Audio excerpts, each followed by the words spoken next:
Murag katawanan kay ning ato karon nga ebanghelyo mga igsuon, kay kun unsa kadinaig si Hesus sa miagi nato mga ebanghelyo, kun unsa siya ka sikat tungod sa atong na bati nga mga milagrong iyang gibuhat o mga pagtulunan, karon doon na nagyoy mga tawo mitawag niya nga nabuang siya. Lisura na hunahon kamo dinhi magsige mog lektor, magsige mog alagad simbahan, nya daghang ay mudaig ninyo, nya naaday mga tawo moingon nabuang na ng mga tawhana. Ako dinhi sige ko guwali, nya human ay moingon dito si Padre Siano nabuang. Munang naratol in taon ang mga kabanay ni Hesus, ningadto sila kay iyag kuhaon siya kay basig nabuang na siya. Unsa may hinungdan nga nakasulti man sila ani nga nabuang na siya. Daghan man ang interpretasyon sa mga theological experts or Bible experts nato nga kanikuno gi palakat lang ni sa mga kabanay ni Hesus ingon nabuang na sila kay gusto nila nga si Hesus ila nang papulion. Murabag ka na bang gusto nila ba nga kuhao nila si Hesus, or tinuod gid ni nga niingon ang mga tao nga nabuang siya tungod sa iyang mga pagtulunan nga gitudlo, labi na gyud sa iyang pag-angkon nga siya mao ang Mesiyas. Nya sa iyang kapobre, sa iyang pagkaway grado, sa iyang pagkawa gyoy ikapasigarbo iyang kaugalingon, nya moangkon siya nga ako mao ang Ginoo. Moingon gid ang mga tao nabuang na ni siya. Di ba? Kamoron og moingon ko ako maoy Ginoo, unsa inyo itawag nako? Sunod mo nako kay ako maong Ginoo, unsa inyo itawag nako ron? Sige, tubag. Ingon dayon mo nabuang ka diya pa din. Ana. Pero si Hesus nagpuyo siya sa kamatuoran. Wa siya gisulting bakak. So pagsulti niya nga ako mao ang Ginoo, aris ang tinuod gyud nga Ginoo. Siya gyud ang Ginoo. Nya unsa may naong sa Ginoo nga naa niya? Ang naong sa Ginoo nga naa niya murag buang, way ilis-ilis sa sinina kay usaray iyang gisulob, way pagkaon, wa gani siya balay, wa siya kanini ang gitawag og kwarta nga ikapasigarbo. Wa gyud tanan. Di ba kanang buang maglakaw-lakaw? Wa gyud. Usahay gyud kanang buang, purol na lang gyud mahibilin nya kuptan og jotay ang purol nya muyayhas pikas, mga kita gud in taon ang tuas ilawom. Buang. Di ta ganahan sa buang. Ngano man kay buang gud. Nya si Jesus mura siyang nagbinuang. Di siya matuhuan labi na gyud kay ang iyang gipangsulti dili haom sa gipangtudlo sa mga Pariseo.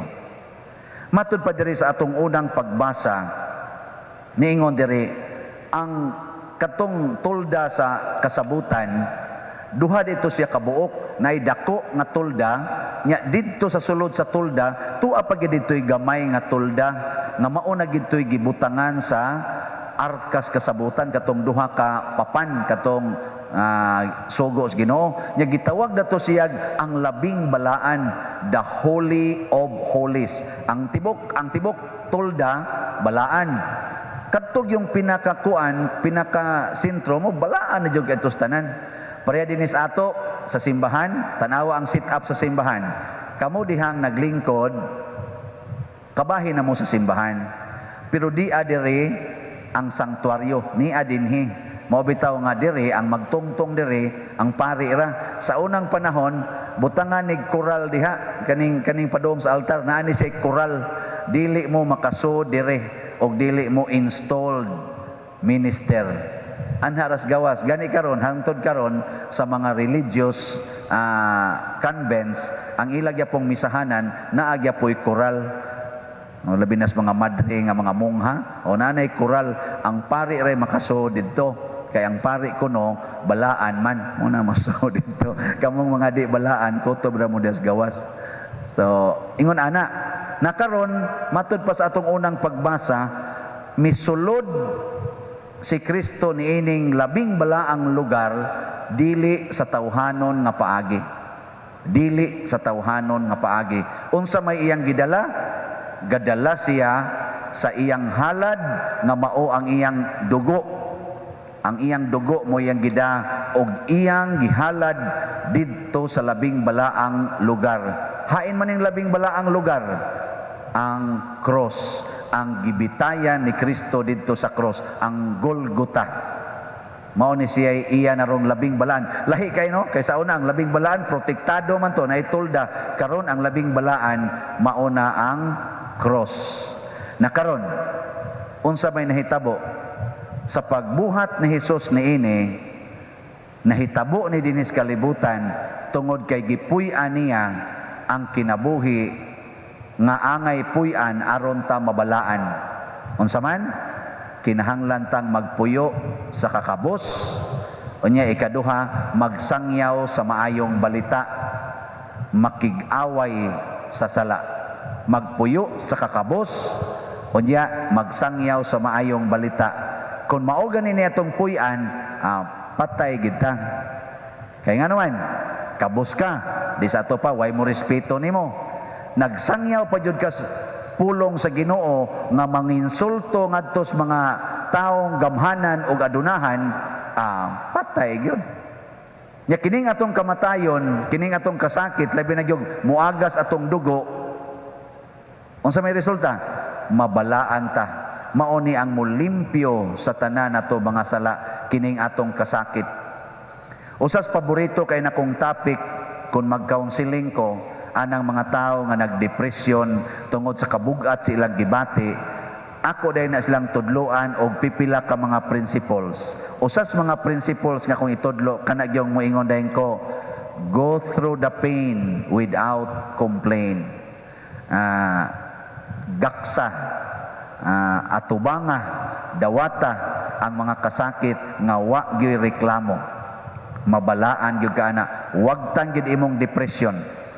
Testingin na ninyo, kana bang kasakit nimo atubanga nya dawata nga wa gyud reklamo. Wag tang ginang imong kasakit. Maro kay ning Ginoo.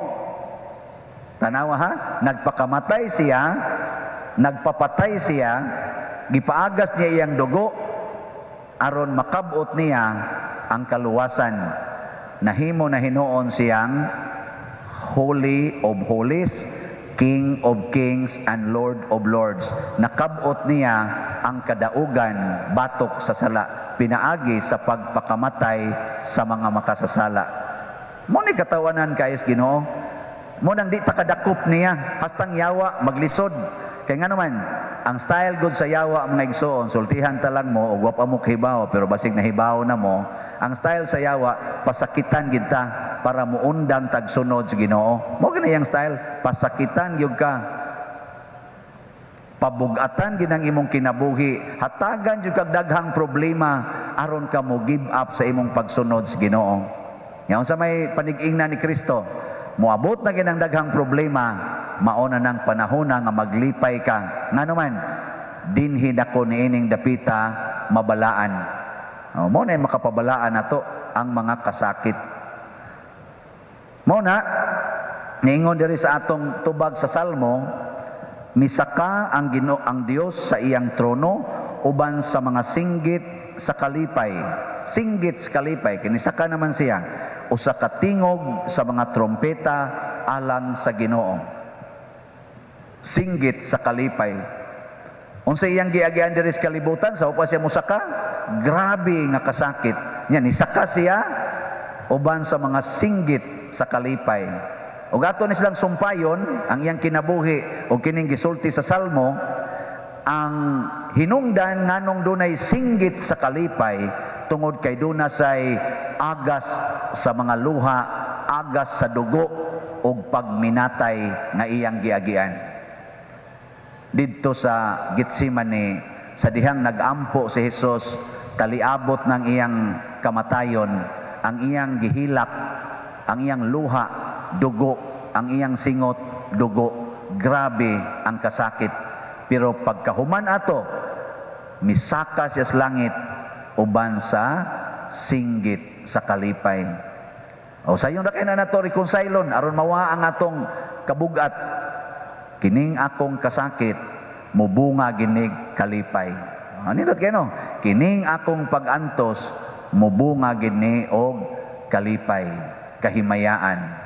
Pag kaninduta na, doon na pakahilabaw ana nga prinsipyo nga isulbad nato aning atong pandemic, isulbad nato aning ato rong grabe kay mga problema dinis kalibutan. Murag para nako wa na, this is the best formula.